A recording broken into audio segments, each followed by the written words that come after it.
네, 김호중 씨 첫 공판과 주요 사회적 이슈 이경민 변호사와 짚어보겠습니다. 어서 오세요. 안녕하세요.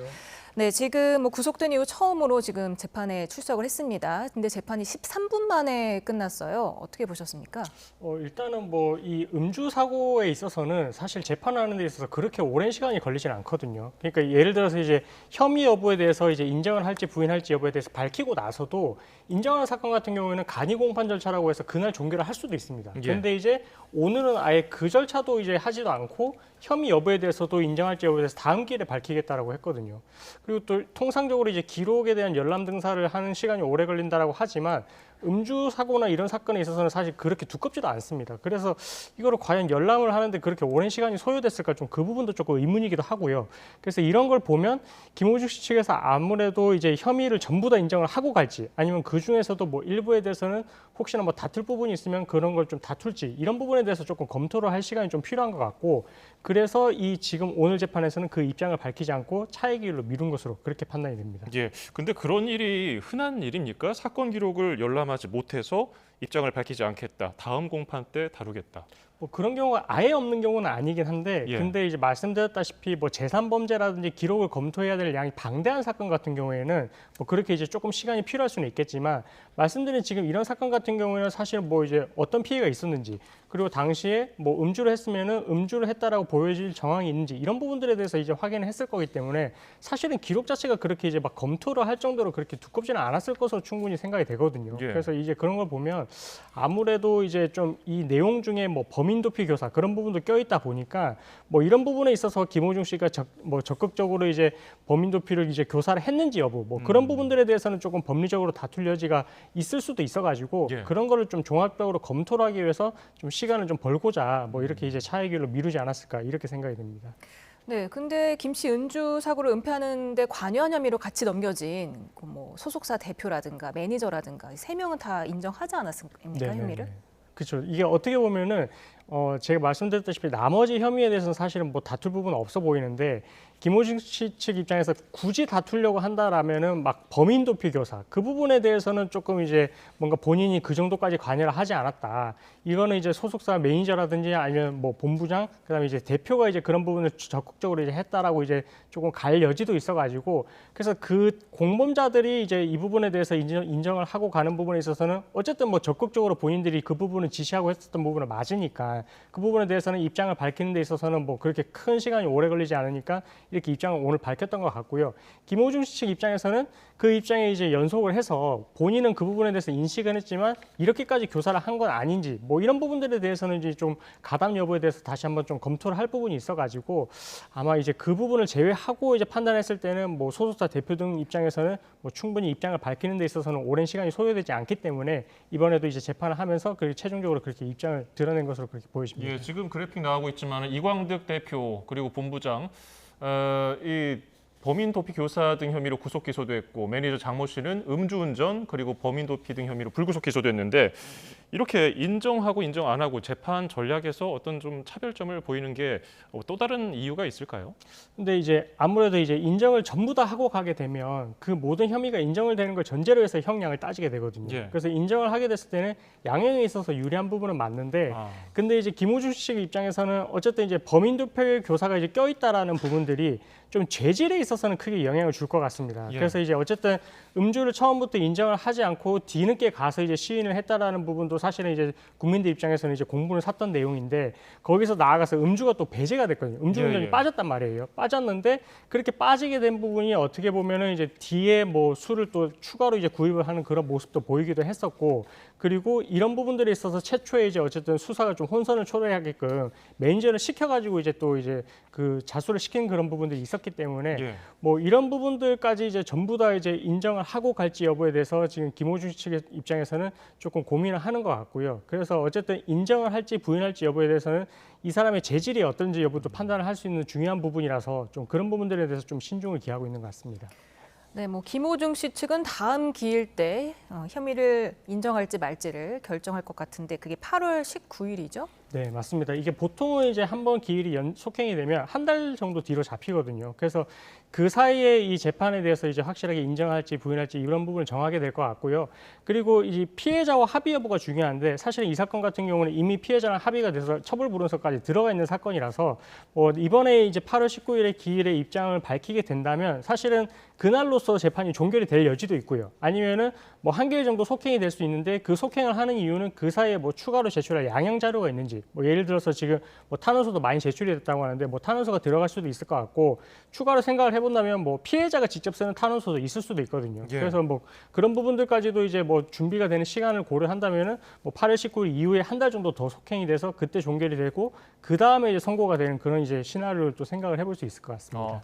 탄원서 제출이 한 100건 정도 넘었다고 그러는데 네. 대부분 뭐 선처를 호소하는 내용이었죠. 근데 이게 재판에 영향을 줍니까? 그 탄원서가 제출되면 영향이 있기는 한데, 근데 그거를 이제 작성하는 주체도 또 중요하거든요. 예, 예. 그래서 가장 이제 탄원서 중에서도 영향이 큰 탄원서는 피해자 탄원서입니다. 피해자 탄원서가 가장 크고, 그 다음에 이제 생각해 볼 수 있는 게 가족들 탄원서. 그러니까 가족들 입장에서는 다시는 뭐 음주를 하지 않도록 하겠다, 이런 재범을 방지하기 위해서 옆에서 막 도와주겠다, 이런 식으로 이제 선처를 탄원하는 게 또 힘이 있고요. 그리고 뭐 나머지 생각을 해본다면 뭐 사회적으로 기여를 했던 그런 사람들이 있다면 그런 걸 조금 입증을 할 수 있는 그런 내용들의 탄원서가 들어가면 좋긴 한데, 근데 아무래도 뭐 대부분의 탄원서는 뭐 팬분들이 써주시지 않았을까 싶긴 한데, 그런 부분들이 뭐 재판에 있어서 아주 큰 영향을 끼치지는 않고 하나의 참고 요소로서 이제 고려를 할 뿐이고, 탄원서가 들어갔다고 해서 무조건 또 감형을 해줘야 된다, 이런 것도 아니거든요. 예. 어떻게 보면 이제 그런 부분들이 뭐 하나의 이 사람이 어떤 사회 활동을 해왔구나, 이런 부분을 좀 고려할 수 있는 그런 요소로서 작용을 할 수 있다, 뭐 이렇게 생각하시면 될 것 같습니다.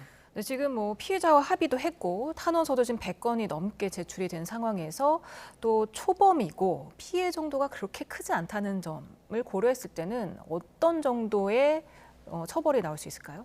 근데 사실은 이렇게까지 이제 죄명이 뭐 붙고 이렇게 된 거는 사실 나비 효과처럼 음주를 빼려고 하다가 이 모든 것들이 다 일어나게 된 거거든요. 예. 그래서 이런 것들이 사실은 죄질이 정말 안 좋고 수사 단계에서도 구속이 됐다라는 부분은 이렇게 증거인멸을 하려고 하고 범인 도피를 교사하고 이런 부분들까지 이제 결합이 되다 보니까 이제 김호중에 대해서는 어떻게 보면 좀 본보기로 이렇게 좀 사회적으로도 이제 처벌을 해야 될 필요성이 있다, 이렇게 이제 느꼈던 것 같고, 그래서 지금 뭐 초범이다, 동종 전과가 없어서 초범이다, 아니면 뭐 피해자가 처벌을 원치 않는다, 그런 부분들이 있다면 일반인 같은 경우에 사실은 뭐 집행유예도 생각을 하고 석방을 생각을 할 수가 있을 텐데, 근데 그 이외에 범인 도피 교사라든지 이런 부분들은 정말 죄질이 안 좋은 부분이어가지고, 그래서 이런 걸 다 고려를 하게 되면 실형이 어느 정도 이제 예상이 되는 상황이고, 뭐 실형 그 형량으로 따졌을 때는 뭐 징역 3년 정도도 생각을 해볼 수 있을 정도로 조금 이제 죄질이 안 좋은 사건이라고 보시면 될 것 같습니다. 예.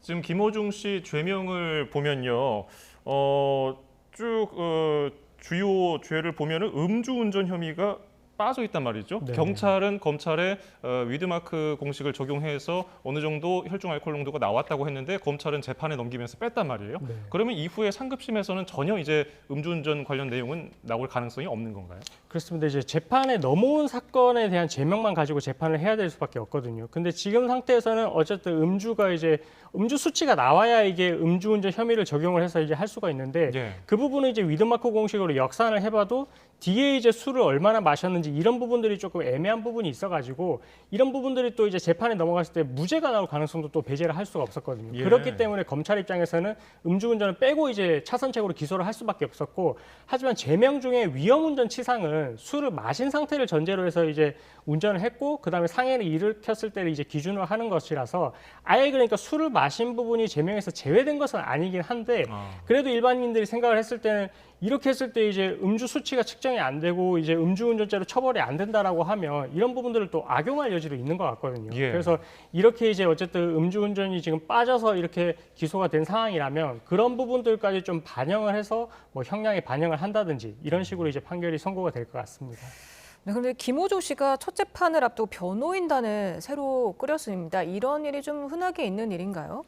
일반인들은 사실은 이제 뭐 변호사를 수임을 하는 데 있어가지고 또 비용도 또 생각을 안 할 수가 없기 때문에 이런 경우가 일반적이지 않습니다. 일반적이지 않고 그리고 이제 검찰 단계까지 이제 있었던 변호인이 또 사임을 하고 뒤에 이제 재판 단계에서 새롭게 이제 뭐 추가를 하고 이렇게 됐는데 사실 그런 부분들을 고려를 하게 되면 아무래도 이제 재판 단계에서 뭔가 이 재판에 이제 어쨌든 조금 이제 긍정적으로 작용할 여지가 있지는 않을까 뭐 이런 좀 기대감이 또 반영이 되지 않았다라고는 할 수는 없을 것 같아가지고 뭐 그래서 이제 아예 검찰 단계와 재판 단계를 분리해서 재판 단계에서 이제 본인이 어쨌든 가장 좀 유리하게끔 이제 결과가 나올 수 있는 그런 이제 변호인들을 선임을 해서 이렇게 진행을 하려고 그렇게 한 것 같습니다. 그 검찰총장 대행 출신인 조남관 변호사는 사임을 했는데 그 이유가 뭔가요?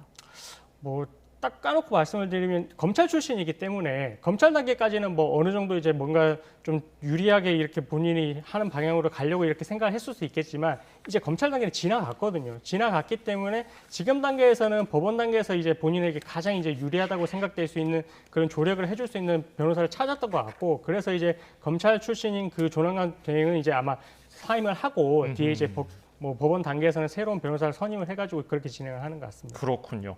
자, 다음 이야기로 넘어가 보겠습니다. 지난 5월 태국 파타야에서 발생한 한국인 살인 사건의 피의자 가운데 한 명이 오늘 국내로 송환됐습니다. 이게 캄보디아 현지에서 경찰에 검거된 지 58일 만인데 상당히 빠른 거 아닙니까? 네, 맞습니다. 요즘은 이제 뭐 살인이나 아니면 뭐 마약이나 이런 강력 범죄 사건 같은 경우에는 어쨌든 해외로 도피를 하는 경우가 많이 있어가지고 이런 부분들에 대해서 이제 검거가 정말 중요하고 그리고 국내 송환을 시켜가지고 이제 처벌을 하는 게 중요하다고 생각을 해서 이런 부분들에 대해서 조금 같이 공조를 하는 경우가 많이 있거든요. 공조 수사를 통해 가지고 검거도 이제 예전보다 훨씬 빠르게 이제 진행이 되고 있고요. 그리고 송환도 이렇게 이제 어쨌든 58일이 걸렸는데 이것도 사실은 좀 빠르게 걸린 편이어가지고 이렇게 이제 어쨌든 처벌의 필요성이 높은 이런 강력 사건에 있어서는 공조 수사를 통해 가지고 이렇게 좀 빠르게 진행을 하고 있는 그런 편이라서 앞으로도 좀 그렇게 이제 협조를 같이 좀 하게 되면 우리나라에서도 그렇게 검거를 하는데 이제 협조를 또 해줄 수가 있고요. 그리고 다른 나라에서 또 이제 다른 사건이 발생을 하게 되면 똑같이 이렇게 좀 공조 수사를 통해 가지고 좀 어쨌든 빠르게 이제 빠른 시간 내에 진행이 될 수 있을 것 같습니다. 네, 일단 지금 해당 사건의 피의자가 3명인데 한 명은 먼저 우리나라 정읍에서 검거가 됐었고 이번에 지금 한 명이 또 추가 송환되면서 마지막 한 명이 남았습니다. 그 한 명은 행방이 혹시 뭐 드러난 게 있습니까? 일단은 그때 당시에 뭐 미얀마로 출국을 했다 이렇게 이제 파악이 되고는 있는데 뭐 이런 부분들에 대해서는 일단은 계속 도주 중이라서 지금 인터폴에 어쨌든 이제 또 공조 수사를 요청을 해서 지금 적색 소배가 내려져 있는 상태이고 그리고 나머지 지금 재판을 받고 있고 그리고 이제 송환이 된 사람에 대해서는 일단은 재판 절차가 진행이 될 것 같은데 그 재판 결과도 어쨌든 나중에는 이제 검거가 돼서 이제 우리나라로 송환이 되면 다시 이제 또 적용이 될 거거든요. 고려를 할 여지가 있어가지고 일단은 이제 검거를 하는 게 좀 우선일 것 같고 그런 부분들에 대해서는 또 다른 나라와 또 이제 협조를 통해 가지고 뭐 여건을 무효화시키고 빠르게 송환이 될 수 있도록 그렇게 조치가 취해져야 될 것 같습니다. 다른 그 정읍에서 잡힌 공범 한 명처럼 몰래 국내에 들어와 있을 가능성은 어떻게 보세요? 근데 그랬다면 사실은 이제 우리나라 경찰 입장에서는 뭐 빠르게 또 이제 검거를 안 했을 가능성은 없을 것 같아가지고 아마 이제 해외로 이제 도주 중이기 때문에 현실적으로 좀 잡기가 좀 어려웠던 것 같고요. 그래서 이제 타국으로 또 이제 가게 되면 또 이제 그런 부분들에 대해서 협조를 또 이제 받아서 진행을 해야 되는 부분이 있어가지고 그래서 우리나라로 지금 들어와서 숨어 있을 가능성은 조금 높지는 않을 것 같습니다. 지금 뭐 한 명이 더 송환이 될 만큼 그 두 사람의 좀 진술을 좀 더 비교를 해보면 조금 더 실체적 진실에 가까워지지 않을까 하는 기대가 있거든요. 그렇습니다. 이게 어쨌든 셋이서 이제 범행을 했는데 아마 범행을 이제 계획을 하고 실행을 했을 때 나중에 검거되고 어떻게 할지 여부에 대해서 아마 좀 말을 맞춰놨을 것 같긴 하거든요. 근데 이제 시간이 조금 지나기도 했고 그리고 재수의 딜레마라고 해서 지금 재판을 받고 있는 사람과 그다음에 이제 국내 송환으로 된 사람 같은 경우에 어떻게 진술을 했을지를 사실은 이제 둘이서는 모르는 상황이기 때문에 만약에 조사를 받으면서 이제 전북 정읍에서 먼저 잡힌 사람이 이렇게 진술을 해놨다라고 하면 이 지금 뒤에 송환이 된 그 피해자 입장에서도 그러면 나도 이제 지금 여기서 조금 협조하는 모양새를 보여야 돼. 이렇게 하면서 이제 수사기관에서 실체적 진실을 더 밝힐 가능성도 있어가지고 두 명의 진술을 비교하는 건 정말 중요할 것 같고요. 그리고 나머지 뭐 한 명도 더 검거가 된다면 이 두 명의 진술이 또 하나의 증거로 쓰일 수가 있거든요. 그렇기 때문에 이 진술을 통해서 실체관계를 비교를 해보고 분석을 하는 건 중요할 것 같습니다. 이 사건을 쭉 들여다보면 너무 잔인해요. 강도 살인에다가 사체 은닉까지. 유가족은 강력한 처벌을 요구하고 있는데 실제로 처벌 수위는 어느 정도로 예상이 됩니까?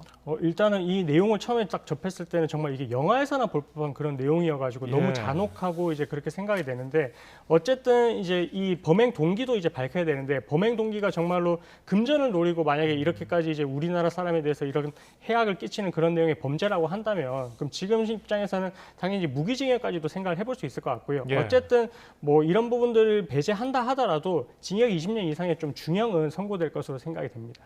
네, 공범 한 명도 빨리 잡혔으면 좋겠습니다.